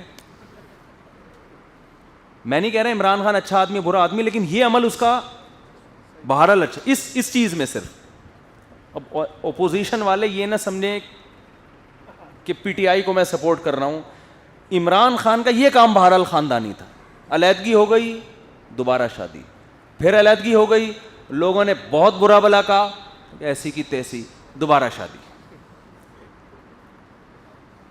تو ایک خاتون کو کئی دفعہ طلاق ہوئی نا, تو کسی نے اس کو کہا کہ بہن آپ کی جب بھی شادی ہوا کرے نا اس کو بہن بنایا ہوا تھا, 2-3 دفعہ طلاق ہوئی, تو انہوں نے کہا بہن آپ کی جب بھی شادی ہوا کرے آپ مجھے ضرور شادی میں بلایا کریں. یعنی گویا اس کے حالات سے اس نے اندازہ لگا ان کی بہت دفعہ شادی مزید بھی ہوگی. تو خیر یہ کام بہرحال کیا کیا, خاندانی. کیوں بھائی, یہ جب آپ بیوی کے بغیر رہتے ہیں تو 100 باتیں انسان کے دماغ میں آتی ہیں کہ یار پراٹھے تو یہ بھی کھاتا ہے, کھانا تو یہ بھی کھاتا ہے. یہ تو انسان میں نیچرل ہے نا بھائی. جب آپ کا پیٹ ہے تو بھوک لگے گی کہ نہیں لگے گی, تو آدمی ہے تو اس کی عورت کی طرف رغبت لازمی ہوگی, یہ ہو نہیں سکتا کہ رغبت نہ ہو. تو اگر وہ بیوی کے بغیر گھوم رہا ہے تو بدگمانی کا موقع, میں کسی پہ الزام نہیں لگا رہا, نہ شریعت الزام لگانے کی اجازت دیتی ہے, بدگمانی کا موقع بہرحال آپ لوگوں کو دیتے ہیں. تو نکاح کرنا اس کی علامت ہے, آپ بدگمانی کے دروازے بند کر رہے ہیں. اجازت نہیں ہے کہ آپ کسی کے بارے میں بدگمان ہوں, لیکن یہ بھی تو اجازت نہیں ہے کہ آپ بدگمانی کا موقع دیں لوگوں کو. نبی صلی اللہ علیہ وسلم ایک خاتون کے ساتھ تنہائی میں کھڑے ہوئے, کسی نے دیکھ لیا, آپ نے ان صحابی کو بلایا, فرمائے میری زوجہ ہیں. ان صحابی نے کہا یا رسول اللہ میں کیسے آپ پہ شک کر سکتا ہوں. تو یہاں دونوں باتیں پتہ چلتی ہیں. اجازت نہیں تھی کہ نبی کے بارے میں بدگمان ہو, اگر بدگمان ہوتے ایمان سے ہاتھ دھو بیٹھتے, لیکن نبی نے اس کا پورا اہتمام کیا کہ بھائی میں ان کے ایمان کو داؤ پہ نہ لگاؤں, میں بدگمانی کا موقع ان کو نہ دوں. کیسا بہترین اسلام نے ایک اصول سکھایا ہے. تو جو بغیر نکاح کے زندگی گزار رہا ہے, کھا بھی رہا ہے, پی بھی رہا ہے, پراٹھے بھی پھوڑ رہا ہے, تو ہمیں تو اجازت نہیں ہے کہ ہم بدگمان ہوں اس کے بارے میں کہ یہ غلط راستہ اختیار کرتا ہوگا, ہمیں اجازت نہیں ہے. لیکن اس کو بھی اجازت نہیں ہے کہ بدگمانی کا لوگوں کو موقع دے. بھائی اگر استطاعت ہے تو نکاح کر لے. تو یہ کتنا خاندانی کام کیا. لیکن عام طور پہ مشہور لوگ ایسا کرتے نہیں ہیں, کیونکہ ان کو ڈر ہے کہ بدنام ہو جائیں گے. ان کو یہ ڈر بدنامی کا پتہ ہے کیا ہوتا ہے. جو مشہور میرے سامنے جو خاتون آئی تھی, انہوں نے کہا کہ مجھے ڈر یہ ہے کہ پھر میں نے دوبارہ نکاح کیا اور خدا نہ خواستہ دوبارہ یہ بریک اپ ہو گیا تو پھر تو پبلک مجھے چھوڑے گی نہیں. حالانکہ اس کا امکان بہرحال ہوتا ہے. نکاح میں 1% چانس ہوتا ہے کہ آپس میں دونوں کی انڈرسٹینڈنگ نہ ہو. یہ ہوتا ہے نا امکان, یہ تو ہر جگہ ہوتا ہے امکان. تو اس بیس پر انسان نکاح کرنا چھوڑ دے, اور بہت سے لوگ چھوڑ دیتے ہیں, تو اس کا نقصان زیادہ ہے. اب آپ مجھے بتاؤ کہ اس بیس پہ نکاح ہی نہ کرنا کہ کہیں علیحدگی ہو جائے گی. ایک ہے کہ آپ نکاح کر کے رسک لے لیں, اس میں نقصان ہے کم ہے, لیکن اس بیس پہ کہ کہیں ایسا نہ ہو کہ انڈرسٹینڈنگ نہ ہو اور ہمارے جو ہے طلاق ہو جائے گی، اس بیس پہ نکاح سے اجتناب کرنا، اس میں نقصان زیادہ ہے، کیونکہ ڈیزائرز تو موجود ہیں، گناہ کی طرف خیالات تو بہرحال ہر ایک کے جا سکتے ہیں. تو یہ وجہ کیا ہے؟ یہ ان مشہور لوگوں کا قصور نہیں ہے، یہ قصور قوم کا ہے کہ وہ لوگوں کے نجی اور ذاتی معاملات میں گھستی کیوں ہے. اور میں یہاں بھی ایک بات آپ کو بتا کے پھر اصل موضوع کی طرف جلدی سے آتا ہوں. جب بھی میاں بیوی میں کوئی مشہور لوگ جو ہوتے ہیں نا، جو سیلیبریٹیز ہوتی ہیں، فنکاروں، اداکاروں، یا کوئی بڑے بزرگوں، یا کوئی کھلاڑی ہو، کوئی بھی مشہور آدمی، کیونکہ مشہور لوگوں میں دلچسپی ہوتی ہے نا لوگوں کو، باقی کسی نے سلیم نے کیا کیا اپنی بیگم کے ساتھ، لوگوں کو تھوڑی دلچسپی ہوتی ہے. کوئی رکشے والا ہے بیچارہ، کوئی ٹرک ڈرائیور ہے، وہ کیا کر رہا ہے. مشہور لوگوں کے حالات سے لوگ چسکے لے لے کے دیکھتے ہیں. ان کی شادی کو اتنے شوق سے نہیں دیکھتے جتنے ان کی طلاق کو دیکھ رہے ہوتے ہیں. حقیقت ہے، نیگیٹو بات جلدی پھیلتی ہے. تو اس میں ایک اصول ہمیشہ یاد رکھیں کہ جب ان میں مشہور لوگوں میں علیحدگی ہو، جس کا بیان اپنے پارٹنر کے خلاف آ رہا ہے نا، تو پہلا فتویٰ یہ لگا دیا کریں یہ غلط ہے. کیوں بھائی؟ جب آپ نئی محبت سے رہ سکے، علیحدگی ہو گئی ہے، تو اب بیانات داغ داغ کے سامنے والے کو بدنام کرنے کی ضرورت کیا ہے؟ چپ رہو بھائی. کوئی میڈیا والے انٹرویو لینے کے لیے آتے ہیں کہ کیوں آپ کے شوہر نے آپ کو طلاق دی، بولیں بھائی یہ میرا معاملہ، میرے شوہر کا معاملہ ہے، تمہیں تکلیف کیا ہو رہی؟ یہ بیان ہونا چاہیے. مرد کا بھی یہی بیان ہونا چاہیے. آپ نے کیوں چھوڑا جی؟ بھائی میں نے چھوڑا، میں جانوں، وہ جانے، آپ کو کیا پرابلم ہے؟ ہمارے گھر کے مسائل ہیں. لیکن ایسا ہوتا ہے نہیں. یہ پوری ڈیٹیل A to Z بیان کر رہا ہوتا ہے بیٹھ کے. یہ خود غلط ہے کہ ایک عورت آپ کے نکاح میں رہی ہے، اللہ میاں نے میاں بیوی کو ایک دوسرے کا لباس قرار دیے، پردہ ڈالو ایک دوسرے پر، اور آپ ساری دنیا کے سامنے اس کو رسوا کر رہے ہیں. ایک بزرگ کا بڑا زبردست واقعہ تھا نا، وہ بیوی سے بہت تنگ تھے. لوگ جب وہ گھر سے نکلتے، لوگ ان کے چہرے کو دیکھ کے اندازہ لگا لیتے کہ گھر کے حالات سیٹ. جب آدمی گھر سے نکلے نا اور آتے ہی ادھر دھوڑ شروع کرتے، سمجھو گھر سے پٹ کے آ رہا ہے. تو لوگوں نے ان سے کہا جی بتائیں آپ کی بیگم میں کوئی مسئلہ ہے؟ انہوں نے کہا نہیں بھائی. بالآخر علیحدگی ہو گئی، طلاق دے دی انہوں نے. تو لوگوں نے کہا آپ نے پھر، اچھا وہ بتاتے تھے بھائی اچھی ہے میری بیگم بہت اچھی. لوگ دیکھ رہے تھے کہ اچھی ہے تو پھر یہ عجیب سے کیوں ہوتے جا رہے ہیں. ٹھیک ہے، ڈپریشن میں جا رہے ہیں. بالآخر انہوں نے چھوڑ دیا اس کو. تو لوگوں نے کہا جب اتنی اچھی تھی تو آپ نے چھوڑا کیوں؟ تو اب بتائیں اس میں کیا خرابی ہے؟ انہوں نے کہا میں نہیں بتاؤں گا. انہوں نے کہا حضرت نہ پہلے بتا رہے تھے نہ اب بتا رہے ہیں. انہوں نے کہا پہلے وہ میری بیوی تھی، اس کے راز فاش کرنا یہ اپنے آپ کو بے لباس کرنا ہے. دنیا بھی ہنستی ہے نا، مذاق اڑاتی ہے، ابے اس کی بیگم ایسے ہی، خود میرے سامنے بول رہا تھا. آدمی کی عزت اسی میں ہے کہ لوگ یہ سمجھیں اس کی بیگم اس کے ساتھ بہت اچھی ہے. اس سے آدمی کی عزت ہوتی ہے. اور عورت کی بھی عزت اس سے ہوتی ہے کہ عورتیں کہیں کہ اس کا شوہر بہت اچھا ہے. عورتیں گڑبڑ یہ کرتی ہیں، اپنے میاں کی برائیاں کر کر کے یہ سمجھتی ہیں میں ہمدردیاں بانٹ لوں گی. ایسا نہیں ہے. جب آپ اپنے میاں کی برائیاں کرتی ہو نا، اس وقت تو عورتیں بڑے غور سے سنتی ہیں، لیکن ان کے دل میں عزت ختم ہو رہی ہوتی ہے کہ اس کا میاں سالہ 2 نمبر آدمی ہے. تو عورت کی تو عزت اس کے میاں سے ہوتی ہے. ہر عورت چاہے کاش میرا میاں بھی ایسا ہوتا. ٹھیک ہے نا. تو اپنے میاں کی دوسروں کے سامنے اتنی تعریف کرو، عورتیں جلیں تپیں، بولیں یار یہ بہت خوش قسمت ہے، اتنے اچھے آدمی کے پاس چلے گئی، بے شک وہ اچھا نہ ہو. تو یہ کھوپڑی استعمال کریں گی تو یہ باتیں سمجھ میں آئیں گی نا. خود ہی اس کو رسوا کر کر کے تو پھر خود ہی بدنامی ہو جاتی ہے. اور یہ خوب ذہن میں رکھو، جو عورتیں عورت کو شوہر کے خلاف ورغلا کے نا، اور آپ کی باتیں سن کے ہاں تمہارا میاں بڑا نالائق، بہن تم صحیح کہہ رہی ہو، طلاق دلواتی ہے نا، اس کے بعد ان میں سے کوئی بھی آپ کو سپورٹ نہیں کرے گا. نہ کوئی پیسے دے گا، نہ کوئی اپنے میاں سے کہے گا اس بہن سے تم شادی کر لو، میری اس بہن سے، اب تم خرچہ باندھو. گھر اجڑوا کے اس کے بعد بالکل پیچھے ہٹ جائیں گے. تو اس کا طریقہ یہ ہے کہ بھائی نہ آپ اس سے، ہاں وہ ان بزرگ نے کہا کہ پہلے یہ میری زوجہ تھی، اس وقت اس کی برائیاں کرنا اپنی بدنامی، اب میرا اس سے تعلق نہیں ہے، اجنبی ہے. تو دنیا میں پتہ نہیں کتنی طرح، میں کیوں کسی خاتون کے بارے میں باتیں کروں. تو یہ مضمون حدیث سے بھی ثابت ہے، قرآن سے بھی ثابت ہے، اور عقل بھی یہی کہتی ہے. تو اس کلچر کو فروغ دینا چاہیے. یہ جو چسکے لے رہے ہوتے ہیں نا، ڈیورس جب علیحدگی ہوتی ہے تو پھر بیٹھ بیٹھ کے تبصرے یہ بالکل غلط ہیں. تو میں ان مولانا کا واقعہ سنا رہا تھا. دیندار آدمی, پہلی زوجہ کو علیحدگی ہو گئی تو وہ اتنا لوگوں نے بدنام کیا, اتنا بدنام کیا کہ یہ مولوی ایسے, یہ یوں ایسے, تو وہ شادی نہیں کر رہے تھے. تو میرے سے ان کی دوستی ہو گئی. میں تو کیا ہوا ہے کہ جی اتنے ہٹے کٹے ماشاءاللہ, انہوں نے میرے مشورے پر طلاق یافتہ سے کر لی شادی. میں نے کہا کنواری سے نہیں کرو, طلاق یافتہ سے کرو. اس کا بچہ بھی تھا نا, تو میں نے کہا اب کیا ہوگا کہ وہ بیچاری مجبور بھی ہوگی تو وہ تمہارے ساتھ وہ گزارا کرے گی, کمپرومائز کرے گی. کوئی اگر تم میں کوئی خامی ہے بھی تو برداشت کر لے گی وہ. تو انہوں نے میرے مشورے پر کر لی شادی. اس کی بچی بھی رکھ لی, سوتیلی بچی. اب کیا مسئلہ ہے یہ مجھے آ کے بتاتے کہ جی محترمہ بالکل بھی پردہ نہیں کرتی.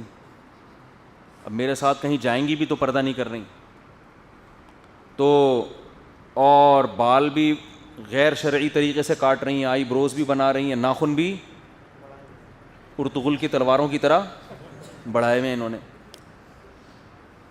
اچھا اب دیکھو, شادی سے پہلے کے اصول کچھ اور ہیں, بعد میں تو آدمی کوشش کرتا ہے یار اب برداشت کرو, جوڑو گھر کو. میں نے کہا تم نے اس کی بچی کی کیئر کر رہے ہو؟ کہہ رہے ہیں ہاں جی میں خرچہ بھی اٹھا رہا ہوں, اور اس کی تو شادی کی اس کو امیدیں نہیں تھی, سب ہو گیا. تو میں نے کہا یار اب تھوڑا اگنور کرو یار, برداشت کرو یار, برداشت کرو, آرام آرام سے. ان کو ہم سمجھا رہے تھے کہ آرام سے سمجھاؤ, محبت سے. کہہ رہا یار کچھ تو کرے نا میرے لیے. یہ بات ہے کس کی؟ کلچر کی, کیونکہ وہ اس ماحول میں پلی بڑی نہیں ہے. اب اس کو یہ بھی سمجھ میں نہیں آ رہا, چلو اللہ کے لیے نہیں کرنا, طلاق سے بچنے کے لیے کر لو. کیا جا رہا ہے یار, یہ ناخن بڑے ہوئے ہیں چھوروں کی طرح, کاٹ دو اس کو. یہ فیشن کی ویلیو کیا میاں سے بھی زیادہ ہے؟ بھائی اللہ سمجھ میں آنا ذرا مشکل ہوتا ہے, تو میاں تو فوراً سمجھ میں آتا ہے نا کہ یہ اس مالدار آدمی تھا وہ, یہ میرا پورا خرچہ اٹھا رہا ہے, یہ مجھے محبت دے رہا ہے, میری مزید اولاد اس سے ہوگی, سسرال مل گیا, خاندان مل گیا, سب کچھ. مگر وہ خاتون ایسی ڈھیٹ کہ انہوں نے نہ آئی بروز بنانا چھوڑ رہی ہیں. یہ واقعہ بہت پرانا ہو گیا, اب سمجھ میں نہیں آئے گا ان خاتون کے بھی نہیں, اس بندے کے بھی نہیں. نہ آئی بروز بنانا چھوڑ رہی ہیں, نہ ناخن. اس وقت تو ارطغرل آتا بھی نہیں تھا, پتہ نہیں کہاں سے یہ انہوں نے ناخن سیکھے. تو میں انہی کو سمجھاتا رہا, میں نے کہا برداشت برداشت برداشت. بالآخر ایک دن انہوں نے چھٹی کرا دی, فارغ کر دیا. پھر گالیاں ان کو نا, ابے ایک کو چھوڑا دوسری کو بھی میرے پاس آئے. میں نے کہا یار چھوڑنا نہیں چاہیے تھا, آپ نہیں چھوڑنا چاہیے تھا, برداشت کر لیتے. اس نے کہا بھائی کچھ تو میری خاطر قربانی دینا, مجھے بھی تو لگے کہ بھائی اللہ کے لیے نہیں کر رہی, میرے لیے کر رہے. بات ان کی 100% درست تھی. میں نے کہا اب چھوڑ دیا تو چھوڑ دیا. اب جب ایک کام ہو ہی گیا ہے تو اب تو اس کو پھر ٹینشن سے بچانا ضروری ہے نا بندے کو. چلو یار, میں نے کہا کوئی اتنا برا کام نہیں کیا. واقعی اس کی غلطی تھی, واقعی غلطی تھی کہ بھائی تم ناخن ہی کاٹ لو, ایک کام تو کر لو نا ناخن کاٹنے والا. یہ نہیں ہوتا تو آئی بروز چھوڑ دو. ہم تو بندے کو ہی سمجھا رہے تھے ابے برداشت کر لے, بس چھوڑ, تیرا بھی تو مسئلہ ہوگا نا, دو کو چھوڑ دوسری کو بھی چھوڑے گا پبلک تو تجھے بھی کوٹے گی پکڑ کے, کیا کر رہا ہے. تو وہی ہوا, خاندان میں اتنے بدنام ہوئے. میرا خیال کئی سال ہو گئے ہیں, اب تک کنوارے چھڑے چھاٹ ہی گھوم رہے ہیں. اب ان کو میرا شادی کے علاوہ سارے بیانات اچھے لگتے ہیں, یہ والا بیان بالکل بھی اچھا, کہہ رہے ہیں بالکل بھی پسند نہیں مجھے آپ کا یہ والا مجھے آپ کا یہ والا بیان بالکل بھی پسند نہیں. تو یہ کیا ہے, کلچر انسان کے بلڈ میں گھس جاتا ہے. اس خاتون کو اس کو پتہ ہے کیوں. اب آپ کہو گے بھائی کیا جا رہا ہے ناخن کاٹنے میں, آپ کو تعجب ہوگا نا, کاٹ لیتی. یہ نہیں ہوتا, ان کو یہ لگتا ہے کہ یہ دقیانوسی ہے, میرا میاں مجھے صدیوں پہلے کے زمانے کی طرف لے کے جا رہا ہے. بات ناخن کاٹنے کی نہیں ہوتی. یہی ناخن اگر ڈاکٹر کہے گا نا کاٹ ڈالو انگلیوں میں تمہارے انفیکشن, اور فوراً کٹ جائیں گے. یعنی میں جو بات سمجھانا چاہ رہا ہوں اللہ کرے وہ سمجھ میں آئے. وہ کہہ رہے ہیں آئی بروز نہیں بنا رہی, وہ آئی بروز بنانا نہیں چھوڑ رہی. کیوں؟ ان کو یہ لگتا ہے کہ میرا جو میاں ہے, یہ علامتیں ہیں آئی بروز نہ بنانا اور ناخن چھوٹے کرنا, یہ پرانی زمانے کی جو پہاڑوں اور پتھروں کے دور کے جو جاہل عورتیں ہوتی تھیں نا, ان کے ذہن میں یہ بات بیٹھ گئی ہے کہ یہ ان کا کلچر ہے. ہاں بتائیں گے بھائی, یہ بیان کے دوران نہیں, یہ چلتا رہے گا. آپ لوگ اپنے نمبر اس میں لکھتے رہیں, واٹس ایپ کے گروپ بن رہے ہیں, تو اس میں آپ سب کو ایڈ کریں گے اس لیے کہ کبھی بیان کا ناغا ہو تو آپ تک میسج پہنچ جائے. توجہ ادھر ہی رکھنی ہے بیان میں, آپ نے صرف نمبر ایڈ کر دیں, جو چاہتے ہیں, نہیں چاہتے تو نہ کریں, ٹھیک ہے نا, جو ایڈ ہیں وہ نہ کریں. تو کلچر دماغ کو خراب کر دیتا ہے, حالانکہ اس کا ترقی سے کوئی تعلق ہے. ہمارے ایک دوست تھے, اتنے نیک آدمی اور پڑھے لکھے بھی تھے اور شکل و صورت کے بھی اچھے, بالکل ینگ. ان کی کہیں رشتے کی بات چلی نا, لڑکی والے جب ان کے گھر بیٹھے تو وہ مسجد میں اذان بھی دیتے تھے, پراپر مؤذن نہیں تھے, بس ان کو شوق تھا. ایک دن گئے, ان کے رشتے والے گھر آ کے بیٹھے ہوئے ہیں, انہوں نے جا کے اذان دی, تو اب ان کے ابا فخر سے لڑکی والوں کو بتا رہے ہیں کہ آپ اذان سن رہی, ہمارا بیٹا اذان دے رہا ہے. انہوں نے کہا یہ تو ملا ہے پورا. اچھا بھلا رشتہ اس بیس پہ توڑ دیا. اب مسئلہ یہ نہیں کہ اذان سے بذات خود نفرت ہے, ان کے دماغ میں جو کلچر بن چکا ہے نا مؤذن لوگوں کا, کہ یار یہ تو بیچارے غریب لوگ ہوتے ہیں, پڑھے لکھے بھی نہیں ہوتے, یہ چیز دماغ میں ایسی بیٹھی ہے کہ ان کو ڈگریاں دکھا رہے ہیں, بھائی پڑھا لکھا آدمی ہے اور اس کو اسلام سے محبت ہے, اذان دینے کا شوق ہے. نہیں جی, شوق گویا اس کی علامت ہے کہ یہ معاذ اللہ نقل کفر دقیانوسی لوگ ہیں. تو یہ ہے کلچر انسان کا ایسا کھوپڑا خراب کرتا ہے. سمجھ رہے ہو کہ نہیں سمجھ رہے؟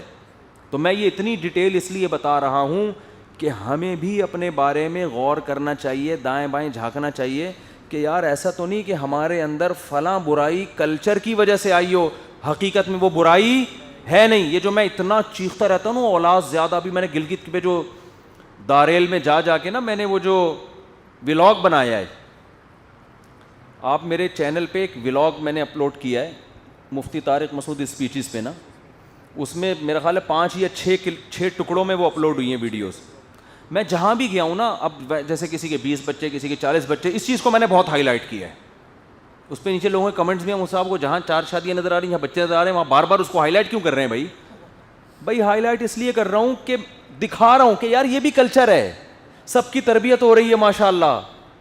عورتیں 90-99 سال کی, 13 سال میں شادی ہوتی ہے, بچے روکنا وہ جانتے نہیں ہیں, 20 22 23 25 بچے ایک عورت کے, تربیت بھی ہو رہی ہے, پل بھی رہے ہیں, کوئی چور نہیں ہے, کوئی ڈاکو نہیں ہے, سب مدرسے بھی جا رہے ہیں, سب اسکول بھی پڑھ رہے ہیں, باپ بھی خوشحال, دیکھو ان کے چہرے سے لگ رہا ہے کوئی ٹینشن میں ہے.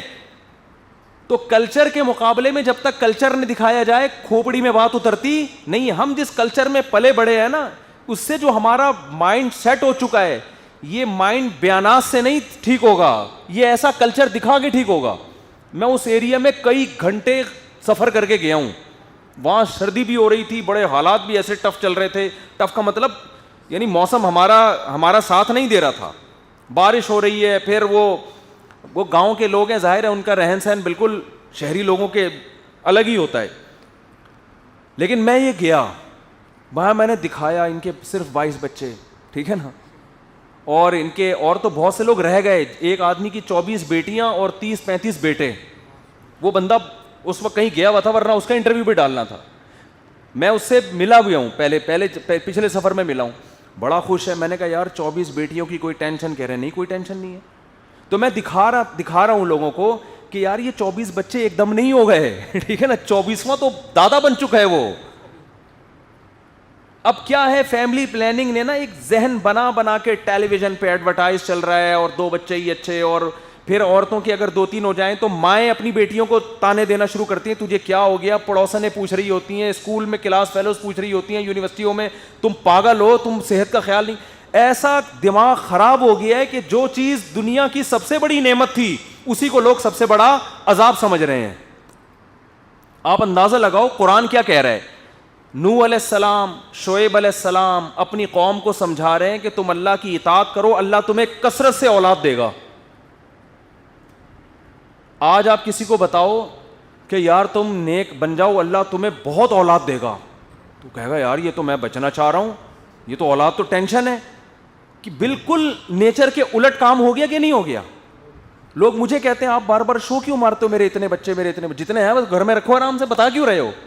مجھے بھی کہتے ہیں نا, میں کہتا ہوں میں نے جب میرا ذہن بنا تھا 2 شادیاں اور زیادہ اولاد کا, اس وقت لوگ میری اس بات کو مانتے نہیں تھے کہ بھائی تم کیسے مینیج کرو گے, کیسے رکھو گے, کیا ہوگا, تم ٹینشن میں, تم ڈپریشن میں چلے جاؤ گے.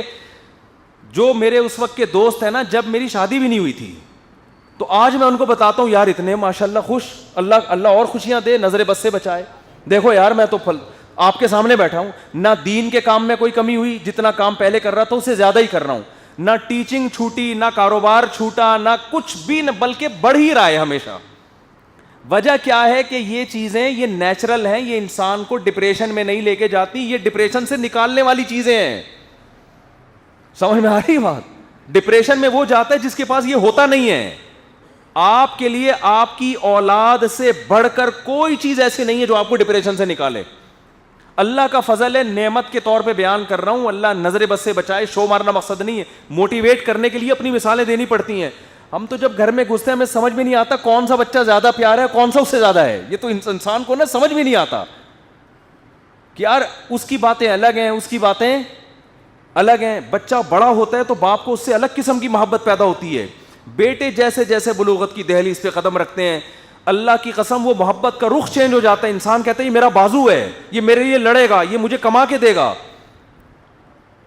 اسے میری عزت پہ خوشی ہوگی. ساری نعمتیں خاندانی منصوبہ بندی والوں نے ہم سے چھین لی ہیں. اولاد کی نعمت سے بھی محروم کر دیا, عورتوں کو بھی. عورت کے لیے اللہ کی قسم سب سے بڑا سرمایہ اس کی اولاد ہے. عورت کے لیے ماں سے بڑا کوئی لقب ہے ہی نہیں. تو اس کو ایسا ایڈورٹائزمنٹ دکھایا نا کہ دیکھو یہ لڑکیاں, ان کی اولادیں نہیں, کیسی ہنسی خوش زندگی گزار رہی ہیں. بھائی ان کی 2-4 سال بعد حالت دیکھنا کیا ہوگی. یہ بھی ینگ ہیں, جوان ہیں, تھوڑے دنوں بعد ان کو کوئی لفٹ نہیں کرائے گا. عورت پہ تو بہت جلدی بڑھاپا آتا ہے. تو وہ ایڈورٹائز میں دیکھ رہی ہیں اور وہ لڑکیوں کو دیکھ رہی ہیں ینگ, بالکل خوبصورت, دیکھو بچوں کی ٹینشن نہیں ہے اور کیسی ہنسی خوشی زندگی. بھائی یہ ہنسی خوشی زندگی تھوڑے دنوں میں تیل ہونے والی ہے. اللہ نے عورت کا سسٹم ایسا بنایا ہے کہ وہ بہت جلدی, عورتیں یہ بات سن کے غصہ کرتی ہیں میرے اوپر, یہ کیسی باتیں کر, ہم جلدی بوڑھے ہو جاتے ہیں. بھائی یہ گراؤنڈ ریئلٹی ہے. مرد 40 سال کے بعد بھی آدمی لگ رہا ہوتا ہے. آپ اپنے بچپن کی ویڈیو دیکھو, 20 سال 18 سال والی, اور جب آپ 40 سال کے ہو جائے وہ دیکھو. میں حلفیہ کہہ سکتا ہوں آپ کو اپنی 40 سال والی شکل 18 سال والی سے زیادہ اچھی لگے گی. آپ کو لگے اب آدمی لگ رہا ہوں میں یار, اس وقت تو لونڈا لپاڑا سا لگ رہا تھا میں. لیکن خواتین کا معاملہ اس کے الٹ ہے, بالکل الٹ ہے. تو یہ گراؤنڈ ریئلٹی ہے, اللہ کا ایک نظام ہے. آپ اس نظام سے لڑ رہے ہو, اور کن کمبختوں کے کہنے پر, جن کا اپنا کوئی خاندانی نظام ہے ہی نہیں. صحت بھی اچھی ہے. جن عورتوں, میں نے وہاں انٹرویو لیا نا, ایک عورت کے 18, ایک کے 20 بچے, ینگ ہیں. وہ لوگ بتاتے ہیں کہ یہاں عورتیں ینگ رہتی ہیں, اور یہاں دیکھ لو, اپنے شہروں میں دیکھ لو. نیچر تھوڑی انسان کے ساتھ کبھی غلط کرتی ہے, یہ تو نیچرل ہے نا اولاد ہونا. اس سے خوش بھی رہتی ہیں عورتیں. بچوں کے لیے تو عورت لڑتی ہے اس کے لیے. خیر, تو میں نے وہاں جا کے ولاگ بنا کے, میں یہ میرا میسیج ہی یہی ہے. تو لوگ کہہ رہے ہیں بار بار کیوں لے کر آیا. اس لیے تو میں گیا ہوں وہاں پہ, میں تمہیں چشمے دکھانے تھوڑی گیا ہوں. یہ تو تم نیٹ پہ سرچ کرو, گلگت کے شاہراہیں اور چشمے, اس سے زیادہ اچھی آ جائیں گی. ہم تو جب ولاگ بناتے ہیں تو کوئی پیغام دینے کے لیے. اور میں نے پہلے لوگوں سے کہا تھا میں جاؤں گا اور میں انٹرویو لوں گا. پورے انٹرویو ہوئے نہیں وہ, ورنہ اور بہت سارے لوگ ہیں. اور پھر میں نے کہا فیملی پلاننگ والوں کے لیے بھاگنے کا بھی تھوڑا سا راستہ چھوڑو. ایک صاحب نے اچھے کمنٹس کیے کہ مفتی صاحب حکومت کا کروڑوں روپے کا سرمایہ ایک طرف تیل لینے گیا, اور آپ کی ایک ویڈیو یہ جو ولاگ بنائی ایک طرف, کیونکہ پریکٹیکلی دکھا دیا نا کہ یار دیکھو کیسا خوشحال گھرانے, وہ کیسے گاؤں میں بچے گھوم رہے ہیں, بہن بھائی ایک دوسرے کو گود میں اٹھا رہے ہیں. مائیں تو پالتی نہیں ہیں, وہاں لوگوں نے بتایا مائیں نہیں پالتی, بڑا والا سب چھوٹے والوں کو سنبھالے گا. اور پھر اس سے چھوٹے والا, اس سے ذمہ داری کا احساس بڑھتا ہے انسان میں کہ بھائی یہ چھوٹے بھائی میری کسٹڈی میں, بہن بھائی. اس سے چھوٹے والے کو اپنے چھوٹے والوں کا احساس ہوتا ہے. سب سے لاسٹ میں جو ہے اس کے اوپر اتنے بڑے ہوں گے. اب جس کے 20 بچے ہیں, 20 میں کے اوپر 19 نگران ہیں. ٹھیک ہے نا, کتنے نگران ہیں؟ 19. تو میں بار بار وہاں سے پوچھتا تھا بھائی آپ کے 30 بچے, یا کوئی چرسی ہیروئن کی؟ نہیں بھائی. اور اتنی خدمت گزار, اتنے خدمت گزار, جب جاؤ پاؤں دبانے کے لیے بیٹھ جائیں. علماء ہیں, باپ کی خدمت, دادا کی خدمت. دادے بھی ہیں, پردادے بھی ملیں گے آپ کو, کیونکہ جلدی شادیاں ہوتی ہیں تو دادا بھی بن جاتے ہیں اور پردادا بھی. ہمارے ہاں تو میں ترس گیا ہوں کسی کے دادے کا جنازہ ہے. میں حیران تھا کچھ دن پہلے کہ یار دادا لوگ تو مر ہی نہیں رہے, ابا ہی مر رہے ہیں. پتہ چلا دادا بننے سے پہلے مر جاتے ہیں, نکاح اتنی دیر سے کر رہے ہیں کہ پوتوں کی خوشیاں دیکھنا نصیب نہیں ہوتا. سارا کلچر کی ایسی کی تیسی, بس گورنمنٹ کے دیکھو یورپ کا فلسفہ یہ ہے کہ سب لوگ حکومت کے غلام ہیں, سب ریاست کے لیے سب کچھ ہو رہا ہے.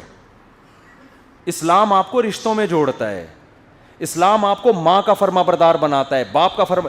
اسلام کہتا ہے جو بلڈ ریلیشن ہے نا, خونی رشتے, ان کے ایک دوسرے پر حقوق ہیں. حکومت کا کام ہے کہ یہ حقوق دلوائے. یہاں کیا ہے کہ حکومت ہی لوگوں کو غلام بنانا شروع کر دیتی ہے کہ تم سب ہمارے ہو.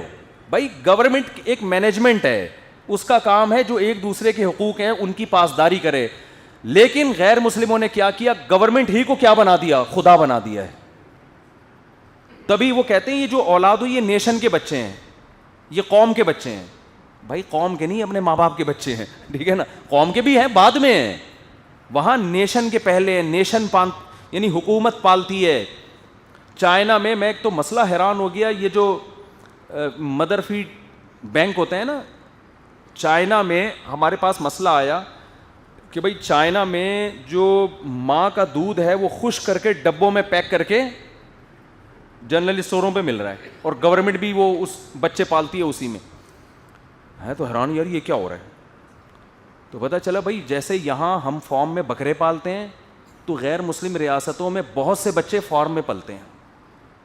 فارم ہیں بچوں کے جن کا باپ بولو نہیں, تو ان کے لیے وہی جیسے ہم بکریوں کو نہیں کھلا رہے ہوتے, چارہ ڈال رہے ہوتے ہیں, تو ایسے ہی بچوں کے لیے فیڈ کا انتظام ہے. وہ ڈبے خشک, ان میں پانی ملایا, چل بھائی ٹھیک ہے نیکسٹ.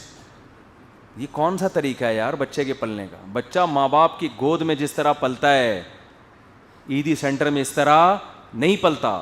یہ نیچرل ہے, یہ خدا کے نظام سے بغاوت مت کرو. تو کہاں سے کہاں بات چلی گئی, میں کیا کہہ رہا تھا, یہ بات ادھر کدھر سے آ گئی ہے, کدھر سے آ گئی. اور آخرت کا تو الگ معاملہ ہے. آخرت میں تو اور یہ اولاد آپ کے فخر کا ذریعہ بنے گی, دین کا کام کرے گی, وہ آپ کی ترقی کا ذریعہ بنے گی, صدقہ جاریہ بنے گی, وہ الگ ہے. تو کیا بات چل رہی تھی, یہ ادھر کدھر سے آ گئی. تو میں یہ عرض کر رہا تھا ہاں کلچر کی بات کر رہا تھا. تو کلچر نے دماغ خراب کر دیا نا, ایک بدیہی چیز کو اب ہمیں دلائل سے سمجھانا پڑ رہا ہے بھائی. ایک بدیہی چیز ہم گھنٹوں دلائل سے اپنی مثالیں دے دے کے. مجھے تو اتنا کانفیڈنس تھا, اللہ کا شکر ہے میں نے اس پر عمل کیا, آپ کے سامنے اللہ کا فضل سے ہنستا کھیلتا زندہ. ورنہ آپ کسی کو بتاؤ اس کے 14 بچے ہو تو بھائی تو پاگل ٹینشن سے ہی مر جائے گا. ایسا نہیں ہے بھائی. تو اللہ بچا کے ہی رکھے ٹینشنوں سے, اللہ کی مدد ہے, ہمارا کمال نہیں ہے یہ. تو کلچر انسان کی کھوپڑی کیا کر دیتا ہے, خراب. کلچر میں ہے چربی نہیں کھانا, کوکنگ آئل کھانا ہے کھوپڑی خراب. دیسی گھی نہیں کھانا, اور کوکنگ آئل, اور یہ والا. مجھے گھر میں کسی نے بولا کہ ایک ڈاکٹر نے ایک ڈبے کا دودھ لکھ کے دیا, بولا بہت اچھا ہے بچے کے لیے, بہت اچھا ہے. میں نے کہا اس ڈاکٹر اگر وہ قرآن پہ ہاتھ رکھے قسمیں اٹھا کے بول دے گا نا بہت اچھا ہے, میں اس کو ریکمینڈ نہیں کروں گا. بھائی تم خدا سے لڑ رہے ہو یار. خدا نے اولاد کے لیے جو ماں کی چھاتیوں میں دودھ پیدا کیا, اور تم ڈبے پہ اس کو, کتنی بہترین ریسرچ ہو جائے. بھائی یہ ریسرچ غلط بھی ہو سکتی ہے, انسانوں کی ہے, یہ خدا کی نہیں ہے. خدا سے کیسے. آپ بتاؤ دمبے کے پیچھے اتنی موٹی چکی, بچپن میں دیکھتا تھا کہ یار یہ بیچارے کو اللہ نے خامخواہ میں ٹینشن میں ڈال دیا. اللہ معاف فرمائے, وسوسے آتے ہیں نا شیطانی. بکرا آرام سے دم ہلاتا ہوا گھوم رہا ہوگا, بکری آرام سے دم ہلاتے ہی گھومتی ہے, اونٹنی بھی آرام سے, بندر اپنی دم سے کہاں جاتا ہے, یہ پورا اتنا بڑا توبڑا لے کے جہاں جا رہی ہے, پیچھے اس کی ایک ٹینشن. مجھے یہ بات سمجھ میں آتی نہیں تھی نا, کیونکہ ہم تو اگر دمبے کا گوشت کھاتے بھی تھے تو وہ سارا چربی صابن بنانے والے کو دے دی یا ویسی پھینک دی, اور گوشت کو صاف ستھرا کر کے کوکنگ آئل میں پکا کے کھاتے تھے. اگر دمبا کبھی کھانا نصیب بھی ہوا, بکرا بھی ایسے ہی کھا رہے ہوتے ہیں. میرا کسی گاؤں جانا ہوا, اس گاؤں میں میں نے دمبے کا سالن کھایا, بہت ٹیسٹی, اور ہضم بھی بہت ہونے لگا. ہضم ایسا ہو رہا ہے کہ میں نا تھوڑے دنوں میں لال ٹماٹر بننا شروع ہو گیا. بہت پرانا واقعہ, اور گاؤں میں ٹھنڈ بھی تھی. تو میں نے کہا یار میرا تو معدہ اتنا پاورفل ہے نہیں کہ میں یہ اتنا گوشت بھی ہضم کر رہا ہوں, تو یہ پکاتے کیسے ہیں؟ میرا خیال تھا کوکنگ آئل بہت ہی اچھا قسم کا ڈالتے ہیں یہ لوگ. ایک دن میں باورچی کے پاس گیا, کک کو میں نے دیکھا, میں نے کہا کر کیا رہا ہے؟ اس نے دمبا ذبح کیا اور اس کی چکی سمیت گوشت اس میں ڈال دیا. اللہ کی قسم میں اتنا حیران ہوا کہ آئل کے بغیر بھی کوئی گوشت پک سکتے, کیونکہ ہم تو بچپن سے یہ دیکھتے آ رہے تھے نا, گھر میں یہی تھا کہ بھائی کوکنگ آئل کے بغیر کھانا, یا تو بیماروں کو آپ پانی میں ابال کے گوشت سوپ پلا دیں, وہ ایک الگ چیز ہے, یخنی جسے کہتے ہیں نا, غسل مرغی نہیں ہوتا, غسل مرغی ایک تو ہوتا ہے نا تھوڑا گاڑھا, اس میں کارن سوپ ہوتا ہے, ایک ہوتا ہے یخنی. تو یہ یخنی نہیں ہوتی ہے, کیونکہ ہم نے دیکھا ہے کہ یہ ٹھیلے پہ پہلے یہ یخنی بنا کے دے رہے ہوتے تھے. وہ جو مرغی 6 مہینے پہلے لٹکائی ہوتی تھی نا, 6 مہینے بعد بھی وہی, ہم سمجھتے تھے شاید پراپر نئے سرے سے مرغی ڈال کے سوپ بنا رہا ہے.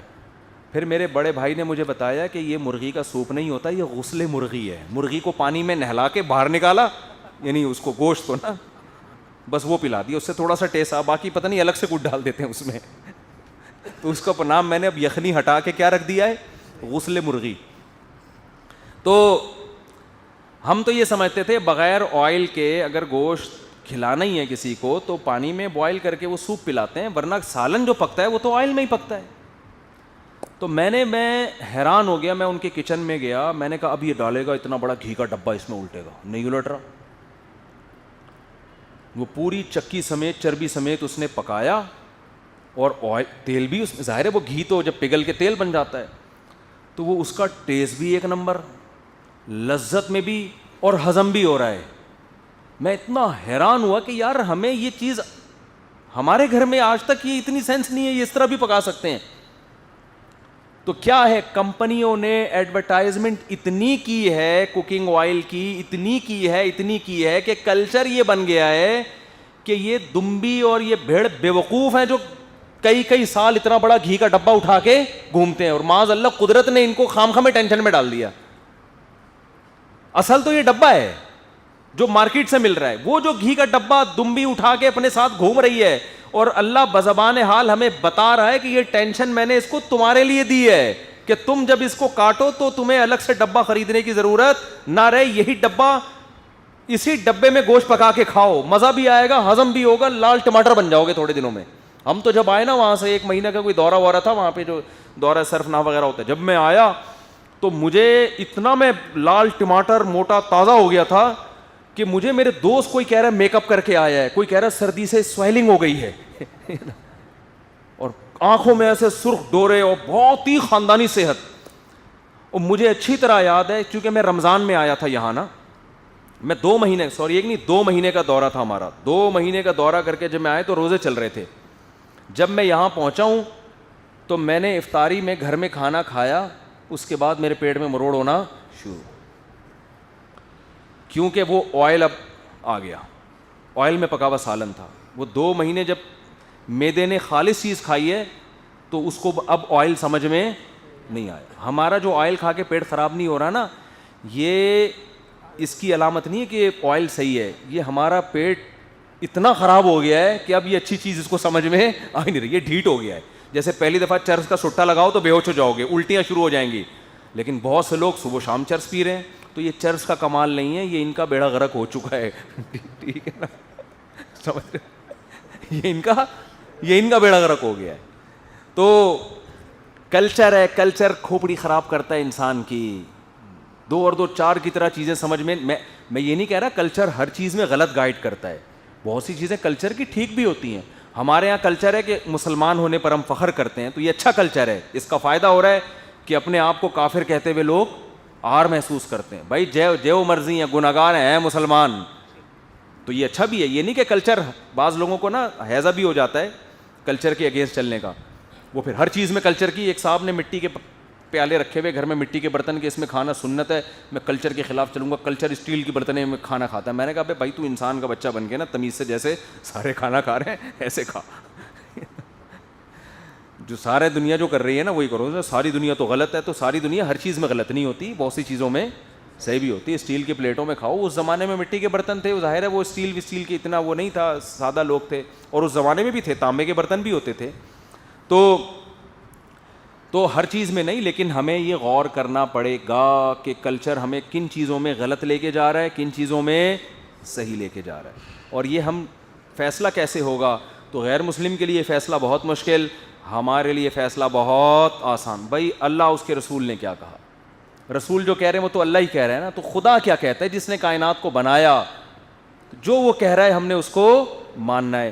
تو اللہ نے اتنی بڑی بڑی قوموں کو جو اٹھا کے پٹخا ہے، وجہ کیا تھی؟ ان کا جرم یہ تھا کہ فعصوا رسول ربہم، جس خدا نے پیدا کیا، جو پالتا ہے، اس خدا کے سفیر کی نافرمانی کی انہوں نے. اور نافرمانی کی بیس کیا تھی؟ کلچر. قرآن سے ہی پتہ چلتا ہے. انما اتخذتم من دون اللہ اوثانا مودۃ بینکم فی الحیات الدنیا. ابراہیم علیہ السلام نے اپنی قوم سے کہا کہ تمہیں پتہ ہے یہ پتھروں کے بنے ہوئے بت تمہارا کچھ بھی نہیں کر سکتے، لیکن آپس میں تمہاری رشتہ داریاں ہیں، کلچر ہیں.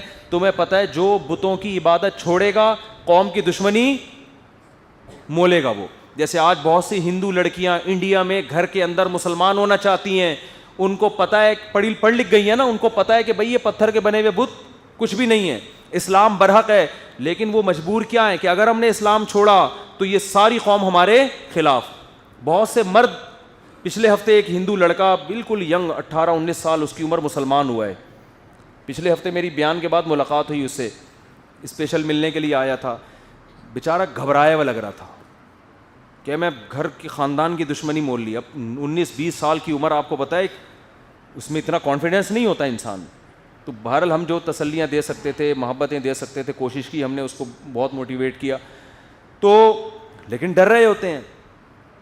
تو یہ بڑی دل گردے کی بات ہوتی ہے کہ آپ کو ایک بات سمجھ میں آ گئی. اور اس لیے جو غیر مسلم مسلمان ہوتا ہے نا، میں سمجھتا ہوں اللہ کی نظر میں اس کا مقام ہم سے کروڑا گنا زیادہ ہوتا ہے، کیونکہ ہمیں اسلام کلچر میں ملا ہے. ہم تو اسلام اللہ نہ کرے چھوڑیں گے تو ٹینشن ہے، اللہ ہم سے نہ چھڑوائے. ہمیں دل سے یقین ہے اسلام کے برحق ہونے پر، لیکن اسلام تو ہماری مجبوری بھی ہے. ہمیں تو مسلمانوں کے قبرستان میں دفن ہونا ہے، ہمیں تو غسل کفن، ہمیں تو جنازہ چاہیے. اگر ہم اسلام چھوڑ دیں گے یہ نعمتیں ملیں گی ہمیں. اور آپ کو میں بتاؤں یہ جنازہ بھی کوئی کم چیز نہیں ہے، ہمیں تو فری میں ملی ہوئی ہے نا، ہمیں قدر نہیں ہے. میں جب کیلاش گیا چند مہینے پہلے، وہاں ایک غیر مسلم مسلمان ہوا. کس بیس پہ مسلمان ہوا؟ اس کا بھی میں نے انٹرویو لیا تھا، وہ کہیں ضائع ہو گیا، ورنہ وہ بھی ہم اپلوڈ کر دیتے. وہ اس بیس پہ مسلمان ہوا، کہہ رہے میرے دوست کا انتقال ہو گیا، وہ کیلاشی تھا، غیر مسلم تھا وہ. تو میرا پتہ چلا، آیا ملنے کے لیے. اس نے بتایا کہ بھائی میرے ایک دوست کی ڈیتھ ہو گئی، میں اس کے ساتھ تھا، اس کا دوست تھا. جب میں نے دیکھا مسلمانوں نے اس کو غسل دیا، کفن دیا، جنازے کی صفیں لگی، اور میں سائڈ پہ بیٹھا ہوا ہوں، تماشا دیکھ رہا ہوں، کیونکہ میں غیر مسلم ہوں، میں جنازہ نہیں پڑھ سکتا. کہہ رہے مجھے اتنا غم ہوا ہے اور یہ احساس ہوا کہ یار اتنی عزت کے ساتھ بندے کو دفن کیا جا رہا ہے، غسل دیا جا رہا ہے، کفن دیا جا رہا ہے، اس پہ نماز پڑھی جا رہی ہے، اس کے لیے اللہ کے حضور دعا کی جا رہی ہے. ان کے ہاں تھوڑی ہوتا ہے. کیلاش میں تو پہلے یہ ہوتا تھا، میں نے تو وہ قبرستان دیکھا ہے، اس کی ویڈیو بھی اپلوڈ کی ہے، کہ صندوق میں رکھ دیتے تھے لے جا کے. ابھی بھی ہے وہ قبرستان، جانور آ کے کھا رہے ہیں، کتے بلی آ کے لاش کو کھا رہے ہیں. اب چونکہ بدبو اسمیل بہت پھیلنے لگی تھی تو اب انہوں نے بھی دفن کرنا شروع کر دیا ہے. لیکن وہ عزت تھوڑی ملتی ہے مرنے کے بعد. اور یہ عزت تو وہ ہے جو نظر آ رہی ہے، باقی اس کے لیے جو ساری زندگی عبادتیں ہوتی ہیں، اس کے لیے دعائیں ہوتی ہیں. بیٹا اپنے باپ کے لیے کنواں کھدوا رہا ہے کہ اس کنویں سے جتنے لوگ پئیں گے میرے باپ کی آتما کو، ہندی میں روح کو، میں آتما اس لیے سمجھ آتما ہی کہتے ہیں نا، تو وہ بعض دفعہ ہندی لفظ ہم غلط بھی بول دیتے ہیں. چمتکار کا مجھے نہیں پتا تھا کیا مطلب ہے. وہ ہوا یہ کہ ایک صاحب کی مرغی نے انڈے دیے نا، وہ مرغی اس پہ بیٹھ گئی. اب انہوں نے یہ کیا کہ جس دن انڈے نکلنے کا ٹائم تھا نا، چوزے نکلنے کا ٹائم تھا، ایک دوسری مرغی کا چوزا بھی لا کے اس میں رکھ دیا. مرغی ایکسیپٹ نہیں کرتی ایسے وہ، لیکن مرغی کو ایسا کنفیوز ہوئی ہے کہ وہ سمجھی میرا ہی چوزا ہے. تو ہمارے دوست نے کہا تو چمتکار ہو گئی آپ کی.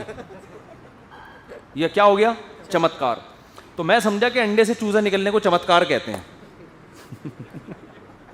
صحیح ہے, یا کوئی یہ پروسیس جو ہے نا.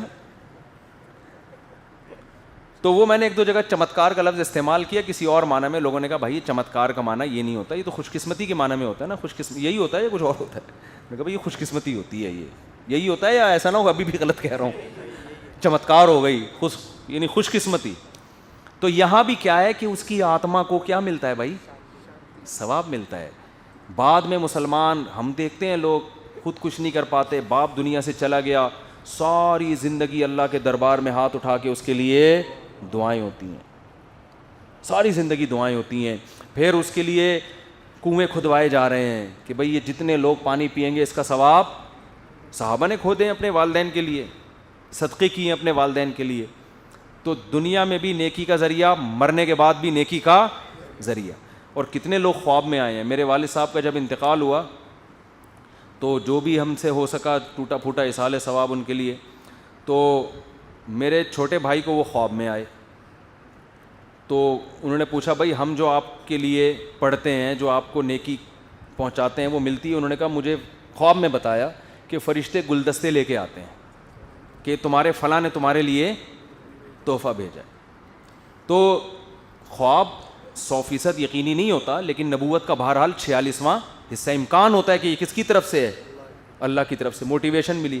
مجھے یاد ہے میں اپنی دادی کے لیے ہر مہینے کچھ صدقہ کیا کرتا تھا. جب ان کا انتقال ہو گیا نا تو کچھ مہینے کیے, پھر میں نے چھوڑ دیا. تو میری دادی کسی کے خواب میں آئیں اور انہوں نے میرے بارے میں کہا کہ کچھ اس طرح کے الفاظ ابھی مجھے یاد نہیں, کہ اس سے کہو کہ میرا خیال کرے. تو یہ اللہ کی طرف سے موٹیویشن مل جاتی ہے نا کہ بھئی ایک عمل آپ کر رہے تھے, آپ نے چھوڑ دیا اس کو. تو یہ آپشن بھی کس کے پاس ہے بھائی؟ صرف مسلم کے پاس. غیر مسلم تو ماں باپ مر گیا, آتما کو وہ جو ہے وہ یا تو جلا دیا اس کو, یا یہ کہ وہ پارسی لوگ تو گدھوں کو کھلاتے ہیں. یوٹیوب پہ آپ سرچ کر لیں. اور جو غیر مسلم دفن بھی کرتے ہیں, غسل نہیں ہے, چلو بغیر غسل کے دفن کر دیا, اس کے بعد اس کے لیے کوئی مغفرت کی دعا, کوئی تعلق ہی نہیں ہے نا, بس وہ سمجھتے ہیں ختم, مٹی, کوئی رشتہ نہیں ہے. ہم کہتے ہیں بھائی یہ اللہ نے ایک دفعہ رشتے بنا دیے, یہ رشتے اب کبھی بھی ختم نہیں ہوں گے. وہ اس جہاں میں چلے گئے, آخرت میں آپ کی ملاقات ہو جائے گی. ابھی سن کے کچھ لوگ خوش ہوتے ہیں, کچھ ٹینشن میں آتے ہیں, کیونکہ یہ بیوی پہ بھی صادق آتا ہے نا. کچھ لوگ ٹینشن میں آ جاتے ہیں یار یہ والی بیوی جو ہے یہ آخرت میں بھی ہوگی, یہی والی ہوگی, ٹھیک ہے نا, یہی والی ہوگی.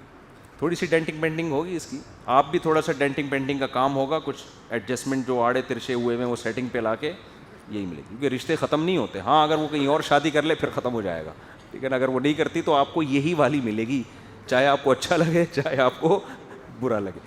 تو کتنی موٹیویشن ملتی ہے بھائی. تو میں یہ بتا رہا تھا, وہ کیلاشی نے جب دیکھا کہ یار میرے دوست کو جنازہ, غسل, کفن, کہہ رہے بس اس کے بعد, پہلے بھی اسلام کا مطالعہ تو تھا, کہہ رہے میں نے کہا بھائی میں کہہ رہے میں مسلمان ہوا, اپنے پورے خاندان کو مسلمان کی.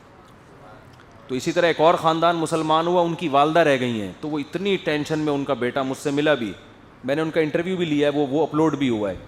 وہ مجھے بتا رہے تھے کہ ہمیں ڈر یہ ہے کہ اگر میری ماں کی ڈیتھ ہو گئی تو یہ سارے غیر مسلم اس کو اٹھا کے لے جائیں گے. ہم چاہتے ہیں کہ اپنی ماں کو غسل کفن دے کے, جنازہ پڑھ کے عزت سے دفنائیں, اور ظاہر ہے یہ جبھی ممکن ہے جب وہ کلمہ پڑھ لے. تو بہت فکر مند تھے کہ ہماری ماں مسلمان ہو جائے. تو یہ اسلام کا ایک ایسا واضح پروٹوکول ہے کہ ایک ایک چیز اسلام کی اٹریکٹیو ہے, صرف یہ نہیں ہے. مسلمانوں کے تہوار, مسلمانوں کے نکاح کا طریقہ, دنیا میں خاندانی نظام غیر مسلموں کا ختم ہو رہا ہے, تو اسے اسلام میں موٹیویٹ کرتا ہے کہ اولاد ہونی چاہیے, پھر رشتے ہیں, پھر ساس کا کیا مقام ہے, سسر کا, باقی مذہبوں میں ہے لیکن آہستہ آہستہ سب مل جائے. تو بھائی یہ نعمت جب اللہ نے ہمیں دی ہے تو ہمیں اپنا مذہب سے رشتہ مضبوط کرنا پڑے گا. تو وہ جو ابراہیم علیہ السلام نے کہا تھا نا کہ یہ تم بتوں کی عبادت کر رہے ہو, حالانکہ تمہیں پتہ ہے یہ تمہارے ہاتھ سے بنائے ہوئے بت ہیں. تو انما اتخذتم من دون اللہ اوثانا مودۃ بینکم, حضرت ابراہیم نے کہا آپس کی محبت اور خاندان کی وجہ سے ان پتھروں کو پوج رہے ہو, لیکن کہا کہ یہی محبت قیامت کے دن دشمنی میں تبدیل ہو جائے گی. قیامت کے دن بولو گے اللہ میں اس باپ کا بیٹا تھا, یہ پتھروں کو پوجتا تھا, میں اس کی وجہ سے پوجتا ہوں, اس کو عذاب دے. بیٹا باپ کہے گا میں نے تجھے مجبور نہیں کیا تھا. شوہر بیوی پہ, بیوی شوہر پہ, بھائی بہن پہ یہ ڈالیں گے, اور اللہ فرمائے گا لِكُلٍّ ضِعْفٌ, کسی کو معاف نہیں کروں گا, میں کسی کو معاف نہیں کروں گا. تم نے مجھ پہ اپنے رشتوں کو ترجیح دی تھی, سب سے پہلا حق کس کا ہے؟ کریٹر کا, جس نے بنایا ہے, اس کو تم بھول گئے تھے. تو اللہ ہم سب کو سب سے پہلے جو رشتہ ہے نا اللہ کا, اس رشتے کی قدر کی توفیق عطا فرمائے. وہ مضبوط ہوگا تو پھر آپس کے رشتے بھی مضبوط ہوں گے.